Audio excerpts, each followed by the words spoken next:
Nu, žinai, mano toks kūrybinis kelias iš esmės susiformavo galbūt nuo 2000 metų.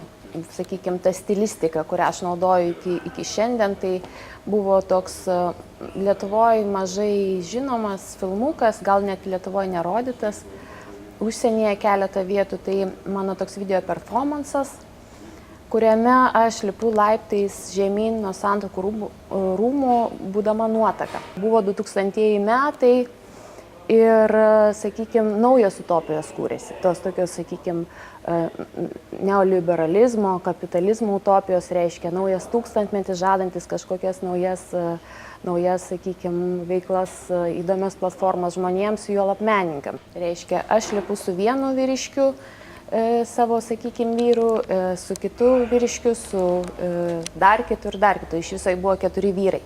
Ir aš esu vienodai laiminga su visais. Reiškia, aš bandžiau tuo metu kažkaip tai atkreipti dėmesį apskritai į žmogaus identitetą, kad jis yra labai, tokioj tranzitiniai būkliai. Ir be abejo, man labai svarbu tas moteriškumo aspekto pateikimas, kaip moteris yra apskritai visuomeniai suvokiama, ir aš norėjau tuos stereotipus kažkiek kvestionuoti. Tas pirmasis filmas, kuriame aš pasirodau, tai turbūt buvo vienintelis, kur aš esu kadre. Aš, reiškia, apskritai kvestionuoju savo pačios tapatybę ir pasišaipau, ironizuoju iš tos situacijos, kad aš keliaudama žemyn su 4 vyrais, sakykime, esu laiminga ir nelaiminga tuo pačiu metu. Čia susidarė skirtingos epochos, skirtingos utopijos ir taip toliau. Ir po šito filmo aš nusprendžiau, kad reikia iš viso tą moters vaizdinį pašalinti ir kalbėti apie tas kintančias tapatybės, visiškai neberodant moters. Reiškia, tai nuo 2000 metų ir buvo tas lūžinis laikas, ar ne, kada aš visiškai tada atsisakiau bet kokio moters reprezentavimo ekrane. Aišku, kai kada moteris pasirodo mano filmuose, pavyzdžiui, tu paminėjai vieną filmą, 7 nuodėmės, jo, tai ten buvo moteris. Tačiau vėlgi ten toks buvo, ta prasme, toks galbūt išskirtinis filmas, kada moteris buvo ekrane, jo. Bet iš esmės, kaip jinai yra pristatoma. Nors filmas vadinosi 7 nuodėmės, bet realiai tas filmas tapo 7 dorybėm, nes visos moteris pozityviai save vertina. Jos kalbėdamas apie sportą, apie savo darbą, nekalba apie nuodėmingumą, nors faktiškai aš provokavau pakalbėti apie skirtingas tas nuodėmes, su kuriuom susiduria, sakykime, bet kokia sportininkė ir šiaip moteris, sakykime, pavydas, godumas ir taip toliau. Tokie bendražmogiški dalykai, su kuriais susidurėm kiekvienas iš mūsų. Ir jos visiškai atsisakė parodyti savo silpnumą, ta prasme, visiškai atsisakė būti, kaip ir pažeidžiamas, ar ne, nes moteris paprastai reprezentuojama kaip tokia trapi būtybė, pažeidžiama, ir sportininkė jų gali verkti ir jai būna sunkių akimirkų, o tame filme to nebuvo ir iš esmės gavosi toks, ne visai koncepciją atitinkantis filmas ir buvo dėl to galbūt kritikuotas, o kur tos nuodėmės, o tų nuodėmių nebuvo. Nes aš vis tik suvokiau, kad apskritai mes gyvenam sukonstruotų realybių pasaulyje. Apskritai pasakymas būk natūralus ir būk savimi, faktiškai tu visiems susikuri savo įvaizdį. Aš netikiu, kad yra absoliutus tas tikras dokumentalumas. Tas būk savim, būk natūraliu reiškia, kad tu visiems konstruoji savo tapatybę, bet kuriuo atveju. Tu nesi natūralus, tu nebegali medijuotojų kultūrai būti natūralus.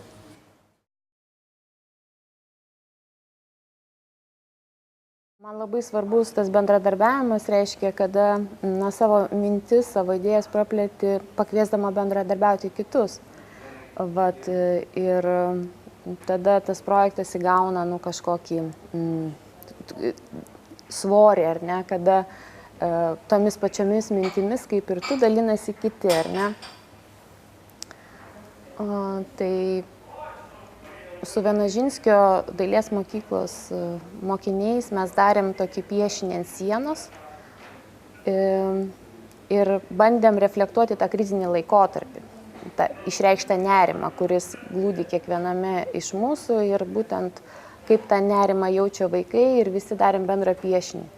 Jaunimas buvo pakviestas kurti piešinį. Galų gale tai buvo akcija integruoti jaunimą į tą kūrybinį veiksmą, į tą socialinę terpę, sakykime, pakviesti, sudalyvauti projekte, žinomoje institucijoje, ne? Ir galų gale, kad tie patys vaikai pasijustų reikšmingi. Tai, man atrodo, buvo toks įdomus bendradarbiavimas, žaismingas. Ir bet kokia bendradarbiavimo forma, kokia bebūtų, jinai praturtina abi pusės, tiek mane kaip menininką, tiek tą, kuris dalyvauja tam projekte. Pasirodymai su chorais yra man labai įdomus, kadangi mes bandėm paimti visuomenėje kažkokius labai populiarius muzikinius motyvus ir juos bandyti transformuoti. Reiškia, kas pas mus paplitę populiarioje kultūroje, kokie kūriniai. Ir juos kažkaip tai modifikuoti. Pavyzdžiui, Liepaičio atveju tai buvo redukuota dainos forma. Merginos pasirinkdavo tokius kūrinius, kurie yra labai populiarūs. Tie kūriniai, kurie jiems patinka, tai tiesiog, sakykime, įprastiniai kūriniai, kurie girdimi yra radijai, televizijoje. Ir bandė merginos tą melodiją išniuniuoti. Išniuniuoti kiekvienam klausytojui, kuris sėdėjo salėje. Taip prie vieno prieina žmogaus, taip prie kito prieina žmogaus, taip prie trečio prieina žmogaus. Ir niuniuoja jam tiesiai ausį. Reiškia, tai buvo toks netradicinis koncertas, kada tu lauki bendro pasirodymo, kada visos dainuoja, bet realiai buvo kaip. Mergina prie vieno prieina, prie vieno prieina 3 kartus, o prie kito neprieina išvis. Reiškia, jos renkasi klausytojo, ne klausytojas girdi viso choro dainavimą. Reiškia, tai buvo visiškai nehomogeniškas choras, pasklydęs erdvėj. Ir tai buvo toks specifinis performatyvumas, buvo toks žaidimas, prie ko prieis, prie ko neprieis, o kodėl prie manęs nepriejo. Aišku, kaip būdavo prieinama prie žmogaus, tai labai subtiliai būdavo išniuniuojama. Iš tiesų, tai labai lyriškas, labai subtilus atlikimas, įjausi tau asmeniškai kaip dovana. Kita vertus suvoki, tai, ką niuniuoja, tai be galo iki skausmo atpažįstama, galbūt net banalu tos melodijos.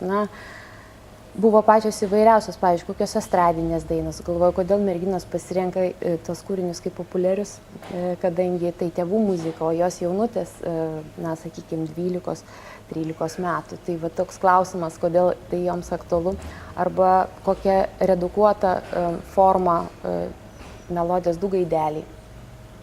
Ir kai tau niuniuoja du gaideliai, labai smagu, bet pagalvoju, koks tos situacijos absurdiškumos ateini į koncertą, kad išgirstum du gaidelius. Bet viskas taip atliekama subtiliai, bet kartu ir žaidžiama su žiūrovu, ar ne, su jo lūkesčiais, o ko tu nori, ar ne. Tokiu būdu parodoma, kas pas mus visuomenė cirkuliuoja, ar ne, kokie stereotipai. Reiškia, tuos stereotipus parodo tokia forma merginis. Panašiai mes darėm ir su merginų choru Virgo. Mes pasirinkom populiarų kūrinį, kurį jos atlieka dažniausiai koncertuose, kas įeina į jų rutiną, reiškia, ką jos dažnai repetuoja. Ir jos tą dainą irgi modifikavo, taip, labai netikėtai galbūt, per plojimus, melodija išploja. Pavyzdžiui, arba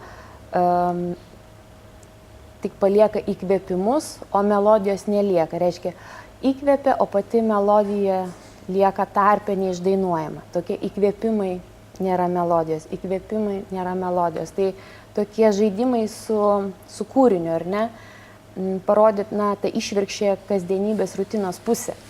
Tai, tie eksperimentai ganėtinai drąsūs, bet, aišku, bendram tam atlikime vis vien yra struktūra, yra forma, kurią tu bandai suvaldyti tam, kad, tas klausytojas nesijaustų apgautas, kad tai būtų irgi įdomu, visiems surežisuoji kažkiek situaciją, kad būtų įdomu. Be to, šalia, sakykime, tokio pasirodymo pristatomi yra ir filmai, ar ne, kažkiek, kurie irgi reflektuoja tai, ką tu darai kartu su to choru.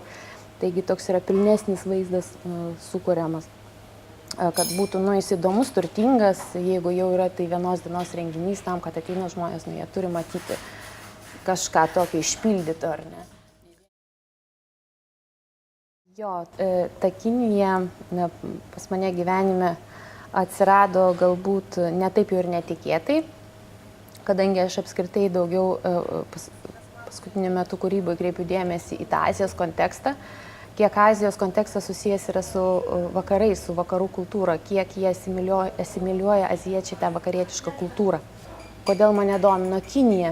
Dėl to, kad jie gali savo svajonę susikurti savo pačių šalyje, reiškia, tuos vakarietiškus kažkokius gyvenimo būdo modelius pritaikyti pas save, nes jie kuria tiesiog visiškai tokias standartinis miestų kopijas.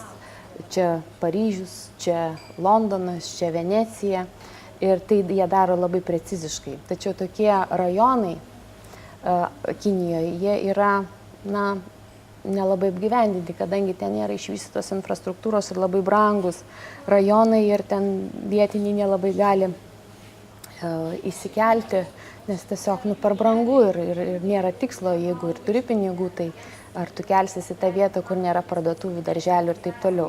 Ir galbūt mums reikia tokių nesėkmingų projektų, kad mes atsigręžtumėm į gamtą, įsigilintumėm į tą, sakykime, svirplių pasaulį, ar ne, nes mane labai stebino tas atidumas tiems gyvūnėliams, reiškia, yra jis visiškai tarytumai neracionalus, nesukalkuliuotas ir tame yra žavesys. Kinija labai sužavėjo tuo, kad ten tas iracionalumas tampa labai įdomus ir pozityvus dalykas. Reiškia, tie svirpliai, ar net, sakykime, kurie tarsi visiškai, nu, atitolė nuo tų komercinių dalykų, kurių nori pasiekti kinų valdžia, bet nepavyksta. Tos nesėkmės yra įdomesnės negu tie sėkmingi miesto plėtros projektai ir vat dėl to man tie svirpliai ir patiko. Aš juos įjungiau ir įnešiau to chaoso, to, sakykime, nemotyvuoto, neartikuliuoto kažkokio tai gyvo dalyko ar ne į tą projektą. Dirbu meno mokykloje ir kartu turiu savo studiją, kad galėčiau projektus realizuoti. Aš dirbau su Berlyno galerija iki 2009 metų, tačiau atėjo krizinis laikotarpis ir galerija užsidarė. Ir po to nusprendžiau, kad reikia kažką daryti toj situacijai tam, kad galėčiau save realizuoti. Ir dėl to įsisteigiau studiją, savo vardo studiją, tam, kad galėčiau daryti projektus kaip juridinis asmuo, nes Lietuvoje labai sunku jo fiziniam asmeniui gauti finansavimą. Gauni stipendiją, bet jos tikrai nepakanka, jeigu nori daugiau projektų padaryti. Tai nėra paprasta, reiškia, yra daugiau atsakomybės būti viename, kaip tai, susidvenęs ir fizinis asmuo, ir juridinis asmuo, ta atsakomybė tokia specifinė. Ir taugi panašiai, pats irgi turi studiją. Taip, tai va, tai man atrodo, čia yra sudėtinga, tai prasme, daugiau atsakomybių. Be to, aš dirbu ir meno mokykloje, tai tas veiklas bandau derinti kažkaip tai. Susiplanuoji tos darbus, susiplanuoji gana iš anksto, ką darysi kitais metais, kiek išeina. Man labai smagu gyventi, iš tiesų labai džiaugiuosi, ypatingai man patinka tas kūrybinis procesas. Bendrauti su žmonėm, kažkaip iki to galutinio pristatymo yra pats smagiausias laikas. Jis be galo produktyvus, labai įdomus ir tas santykis su žmonėm, kurį tu susikuri, po to tos draugystės lieka, tie ryšiai gražus lieka. Jau kai ateina parodos pristatymas, tai tada, žinai, viskas formalizuojasi. Čia sudėti tą objektėlį taip, tą filmą pristatyti taip, viskas susideda, kažkaip nebelieka to dinamiškumo, žinai, per tos atidarimus. Pasidžiaugi taip, bet tarsi padeda į lentyną ir viskas. Bet tas kūrybinis procesas, jis varomoja jėga.